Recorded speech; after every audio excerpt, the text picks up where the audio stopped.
Assalamualaikum warahmatullahi wabarakatuh. Halo, selamat malam. Perkenalkan, kami dari kelompok 3.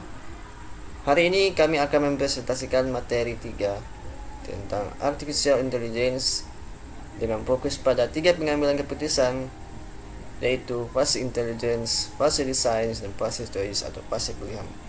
Perkenalkan, anggota kelompok kami dengan saya sendiri, Iqbal Jarul Marzan, dengan NIM 220241102.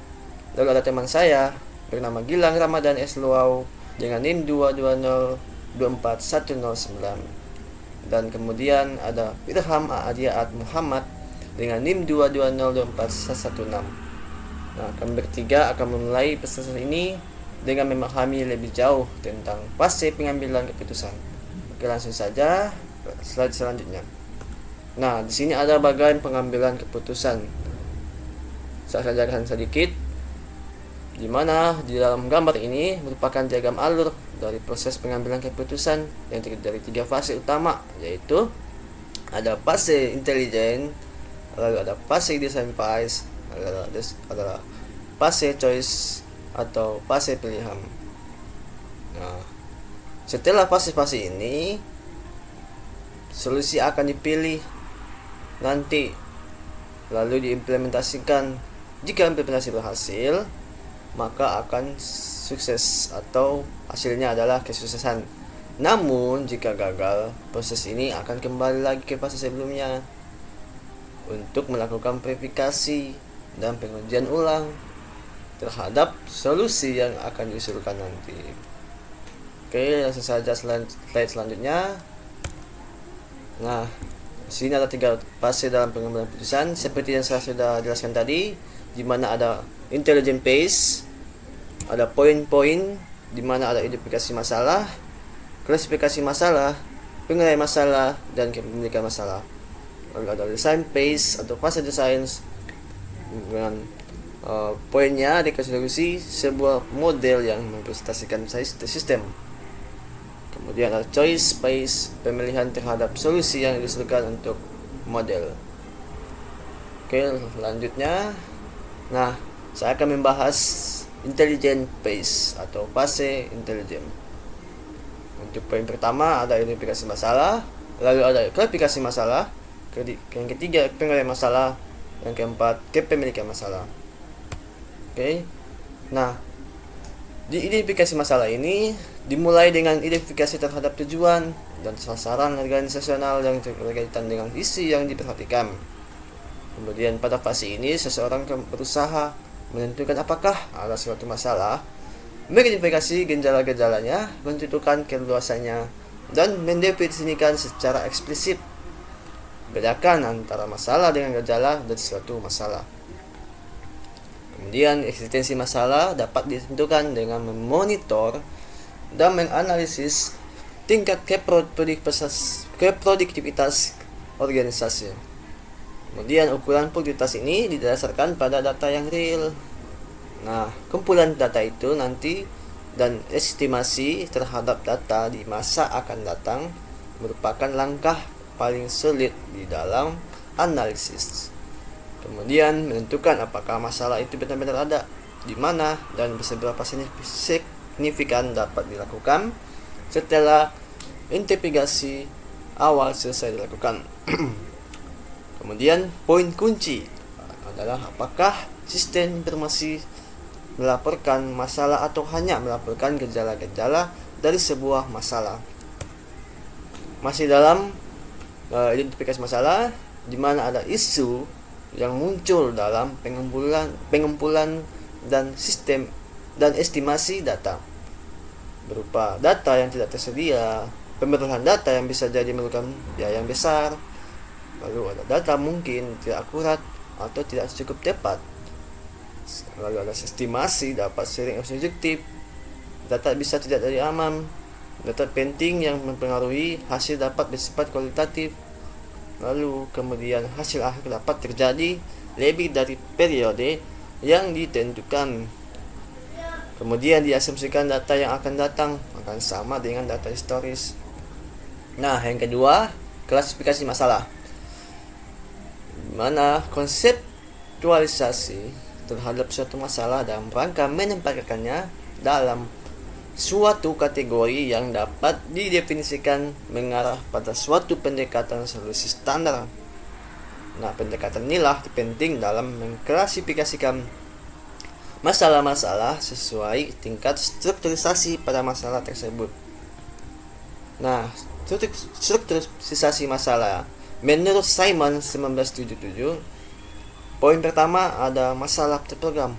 Nah, masalah-masalah yang terstruktur dengan baik, yang berulang secara rutin, dan untuk masalah-masalah tersebut telah dikembangkan model-model standar.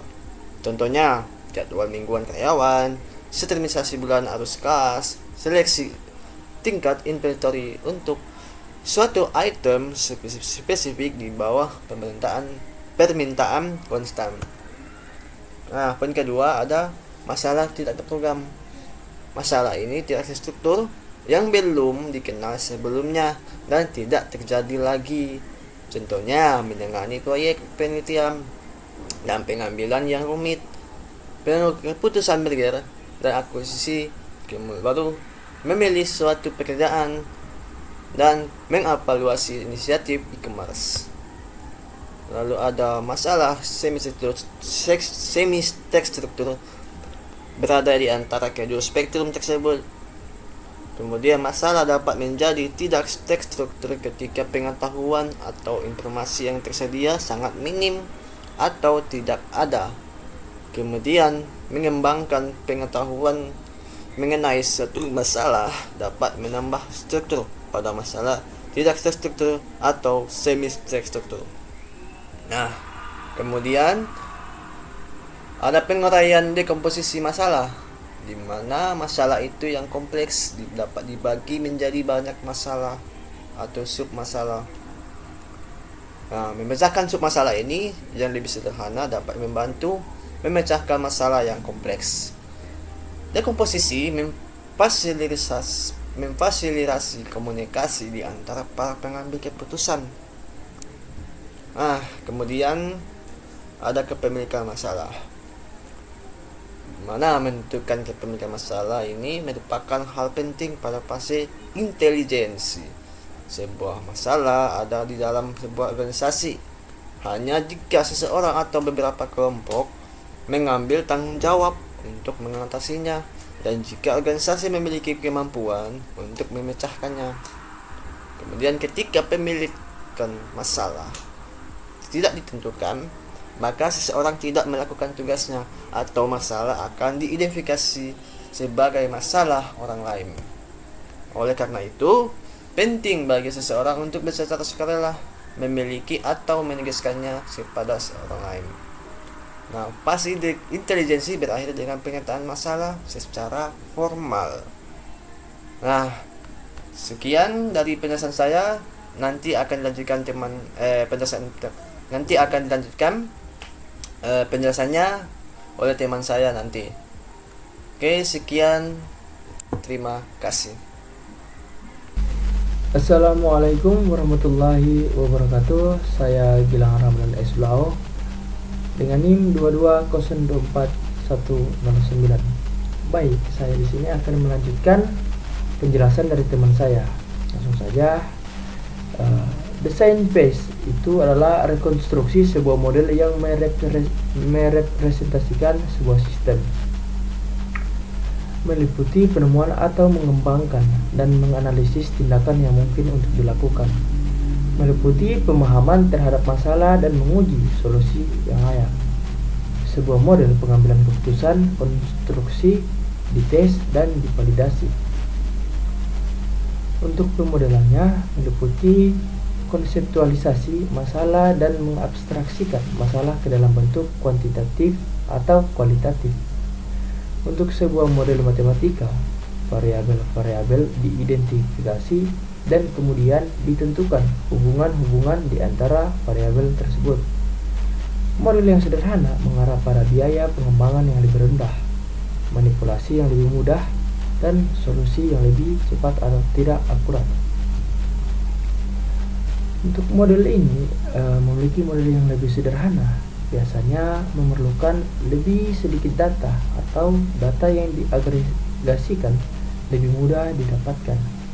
Model memiliki variabel keputusan yang menggambarkan alternatif yang harus dipilih oleh seorang manajer. Contohnya, bagaimana beriklan pada waktu khusus, server web mana yang akan dibeli atau yang akan kami sewa. Untuk desain page ini memiliki sekumpulan variabel hasil seperti laba, pendapatan atau penjualan menggambarkan tujuan atau sasaran dari masalah pengambilan keputusan. Variabel atau parameter yang tidak dapat dikontrol seperti kondisi krisis ekonomi menggambarkan lingkungannya. Proses pemodelan meliputi dan menentukan matematis atau simbolis hubungan-hubungan di antara berbagai variabel. Kita masuk dalam memilih sebuah pilihan.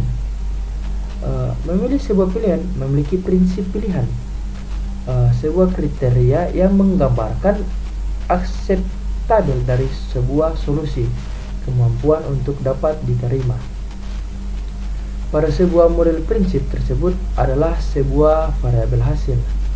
Memilih sebuah pilihan melibatkan bagaimana membangun sasaran pengambilan keputusan dan bagaimana sasaran tersebut disatukan ke dalam model. Prinsip pilihan ada dua, yaitu yang pertama model normatif dan yang kedua model deskriptif. Kita masuk dalam model yang pertama, yaitu model normatif. Model normatif memiliki model di mana alternatif yang dipilih merupakan alternatif terbaik dari semua alternatif yang mungkin. Untuk menemukan alternatif terbaik, harus diuji semua alternatif dan membuktikan bahwa alternatif yang dipilih benar-benar yang terbaik dari yang terbaik. Disebut juga optimalisasi. Kita masuk dalam model yang kedua, yaitu model deskriptif. Ini menggambarkan berbagai hal sebagaimana adanya atau bagaimana hal-hal tersebut umumnya didasarkan secara matematis. Sangat berguna untuk menyelidiki konsekuensi dari berbagai alternatif tindakan di bawah konfigurasi input serta proses yang berbeda. Menganalisis deskriptif memeriksa performa sistem untuk sekumpulan alternatif yang telah ditentukan ketimbang untuk semua alternatif. Tidak ada jaminan sebuah alternatif yang dipilih adalah alternatif yang optimal. Dalam banyak kasus hanya memuaskan. Metode pemodelan deskriptif paling umum misalnya simulasi. Di sini kita masuk dalam mencari atau menghasilkan alternatif. Bagian signifikan dari pembangunan model menghasilkan alternatif sangat tergantung pada ketersediaan dan biaya informasi dan keahlian yang diisyaratkan di area yang menjadi masalah. Pencarian terhadap alternatif terjadi setelah menentukan kriteria untuk mengevaluasi alternatif. Kita masuk dalam mengukur hasil akhir. Dalam mengukur hasil akhir ini memiliki nilai dari sebuah alternatif dievaluasi dalam hal mencapai tujuan. Contohnya, laba ada sebuah hasil akhir. Maksimalisasi laba adalah sebuah tujuan, dan keduanya dinyatakan dalam terminologi dolar. Untuk penjelasan selanjutnya akan dijelaskan oleh teman saya. Saya Gilang Rahman Eslao mengucapkan terima kasih. Perkenalkan, nama saya Ramadet Muhammad. Di sini saya akan melanjutkan materi yang dibahas oleh teman saya. Materi yang akan saya lanjutkan adalah choice phase. Choice phase atau fase pilihan adalah fase di mana dibuat suatu keputusan yang nyata dan diambil satu komitmen untuk mengikuti suatu tindakan tertentu. Fase ini meliputi dari 3 langkah utama. Yang pertama adalah pencarian, yang bertujuan untuk mengidentifikasi berbagai alternatif yang mungkin tersedia untuk menyelesaikan masalah. Dalam konteks AI, pencarian ini melibatkan eksplorasi ruang solusi, menggunakan berbagai teknik seperti algoritma pencarian, heuristik, atau pendekatan lain yang sesuai untuk masalah yang dihadapi. Evaluasi Setelah alternatif diidentifikasi, masing-masing alternatif dievaluasi berdasarkan kriteria yang ditentukan. Evaluasi ini seringkali melibatkan analisis komparatif yang mempertimbangkan bagaimana setiap alternatif memenuhi tujuan yang diinginkan. Dalam evaluasi, berbagai alat dan metode seperti analisis sensitivitas, analisis bagaimana jika digunakan untuk memahami dampak dari setiap alternatif terhadap tujuan akhir, dan rekomendasi. Berdasarkan hasil evaluasi, satu alternatif yang paling sesuai direkomendasikan sebagai solusi. Solusi yang direkomendasikan adalah yang memiliki nilai terbaik untuk variabel-variabel keputusan. Nilai-nilai ini akan membentuk solusi akhir dari model, yang kemudian akan diimplementasikan untuk menyelesaikan masalah yang dihadapi. Pendekatan pencarian yang melibatkan teknik analitik atau memecahkan satu formula. Pengertiannya, pendekatan ini melibatkan penggunaan matematika atau logika untuk mencari solusi secara langsung dengan memecahkan rumus atau formula. Teknik ini cocok jika masalah memiliki solusi yang dapat diekspresikan secara formal dan dihitung.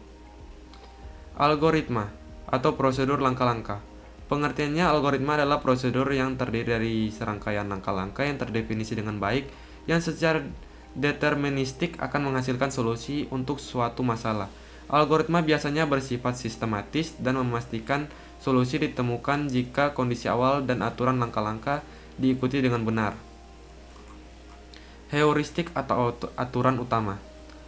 Pendekatan heuristik menggunakan aturan atau pedoman yang bersifat umum untuk menemukan solusi yang mungkin mendekati solusi terbaik secara lebih cepat, tetapi tanpa jaminan bahwa solusi yang ditemukan adalah solusi yang optimal.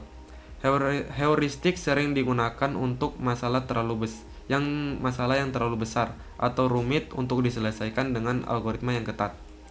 Blind search, pencarian buta, adalah pendekatan pencarian tanpa menggunakan informasi tambahan atau heuristik tentang keadaan masalah. Dalam blind search, semua kemungkinan solusi dieksplorasi satu persatu hingga ditemukan solusi yang tepat. Teknik ini biasanya lebih lambat karena sifatnya yang eksploratif tanpa panduan. Setiap alternatif yang ditemukan dalam fase pencarian harus dievaluasi untuk menilai seberapa baik alternatif tersebut memenuhi tujuan yang diinginkan. Proses ini biasanya melibatkan kriteria atau ukuran tertentu untuk menilai efektivitas setiap alternatif. Dalam banyak kasus, akan ada beberapa tujuan yang saling bersaing atau tumpang tindih. Jika ada banyak tujuan yang ingin dicapai, maka semua tujuan tersebut harus diuji dan diseimbangkan satu sama lain. Misalnya, dalam satu masalah bisnis, Anda mungkin harus menyeimbangkan antara biaya produksi yang rendah dan kualitas produk yang tinggi. Beberapa pendekatan seperti multi-criteria decision making atau MCDM atau Pareto optimization dapat digunakan untuk mengevaluasi alternatif yang melibatkan banyak tujuan.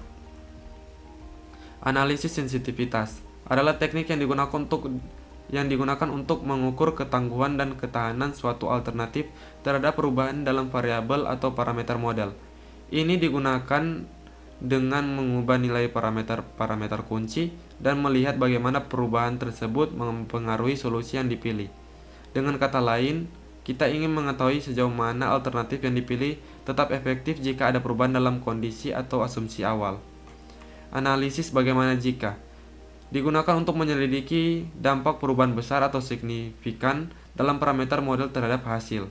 Ini berbeda dari analisis sensitivitas karena analisis bagaimana jika lebih difokuskan pada skenario skala besar dan perubahan besar dalam variabel, seperti skenario apa yang terjadi jika harga bahan baku meningkat 50%, atau apa yang terjadi jika permintaan pasar tiba-tiba anjlok.